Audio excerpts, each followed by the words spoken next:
You've heard it 1,000 times. Keep your friends close and your enemies closer.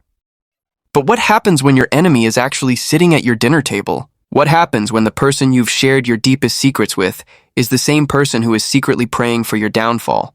We like to think that betrayal is a sudden explosion, a loud, dramatic event that comes out of nowhere. But the truth is much scarier. Betrayal is a slow burn. It starts with small comments, tiny shifts in body language, and jokes that feel a little too sharp. Most people get blindsided because they ignore these microsignals for months or even years because they don't want to believe that someone they love could be capable of malice. They call it being a good friend or giving them the benefit of the doubt, but in reality they are just giving their enemy more time to sharpen the knife. In 2026, the social landscape is more competitive than ever. People are desperate for status, for attention, and for a feeling of superiority. In this environment, a fake friend isn't just an annoyance. They are a liability to your mental health and your future. They are stuck in a cycle of comparison that they can't escape. When you win, they feel like they are losing.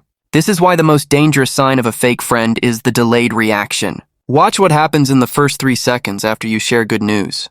A real friend's face lights up instantly. It's a reflex. But a fake friend has to manually turn on their happiness. There is a split second where their face goes blank or their eyes go cold before they force a smile and say, "That's great." That tiny gap is the truth. That is their subconscious mind reacting to the threat of your success. If you're starting to realize that some of the people in your life have been faking their smiles for a long time, hit that subscribe button right now. Let's talk about the third and fourth behaviors, the information broker and the joke with a jagged edge. The information broker is the friend who always has tea on everyone else. They come to you with secrets about your other friends, telling you things they definitely shouldn't be sharing. Here is a rule of thumb you need to tattoo on your brain. If they are talking to you about everyone else, they are talking about you to everyone else. Information is the currency of the fake friend. They use your secrets to buy loyalty from other people. They go to your rival and say, "Did you hear what happened to them?" just to see the reaction. They aren't trying to be helpful. They are building a web of gossip where they sit at the center as the source. They love the feeling of knowing things that others don't. This is why they ask you so many deep, personal questions under the guise of caring. They are just doing market research for their next conversation behind your back. They want to know your weaknesses so they can sell them later. If someone constantly brings you dirt on others, they are showing you exactly what they do when you aren't in the room. Then there's the joke with a jagged edge. We all tease our friends, it's part of the bond. But there is a massive difference between banter and disguised hostility. A fake friend will wait until you are in a group setting to make a joke about your biggest insecurity. They'll wait until you're feeling confident and then say something like, "Oh, I love that outfit. It's so brave of you to wear that with your body type." Then when you look hurt or call them out, they'll hit you with the ultimate gaslighting phrase, "Oh my God, I was just joking. Why are you so sensitive?" This is a power play. They are testing the waters to see how much disrespect you will tolerate in public. They want to humiliate you just enough to lower your status in the group while maintaining their nice person mask. They want everyone to laugh at you so that they can feel like the cool one. If you have a friend whose jokes always leave you feeling smaller, they aren't a comedian. They're an assassin. They are slowly chipping away at your confidence so that you don't feel better than them. This behavior is incredibly common in 2026 where social standing is everything. The fake friend feels a constant need to level the playing field. If they see you getting too much respect or attention from the group, they will use a joke to knock you down a peg. It's weaponized humor. The final phase is the strategic sabotage. This is the most dangerous stage of a fake friendship. Once a fake friend feels they have enough information or have successfully mimicked your style, they will start giving you advice that they know is bad. They'll tell you to wait on an opportunity they know you should take. They'll tell you that your big idea is actually too risky or not really your style.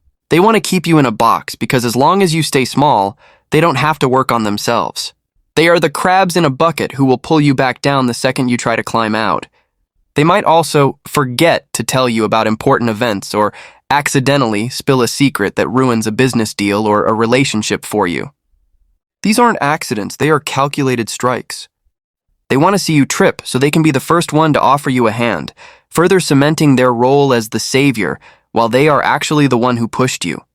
This is the darkest form of manipulation because it's wrapped in the language of care and concern. "I'm only saying this because I care about you," is the common opening line for a sabotage attempt. In 2026, your most valuable asset is your focus and your circle. You cannot become an academic weapon or a high-status individual if you have people constantly draining your battery. The dark phase we talk about on this channel, the phase where you disappear and work on yourself, is impossible to maintain if you have snakes reporting your progress to the world. It is better to have 0 friends than 1 fake friend. Being alone gives you clarity. Being around a fake friend gives you brain fog. You need to perform a social audit. Look at the people you spend the most time with. Do they make you feel energized or drained? Do they celebrate your wins or explain them away? If the signs are there, don't wait for the betrayal. Cut the cord now, go dark.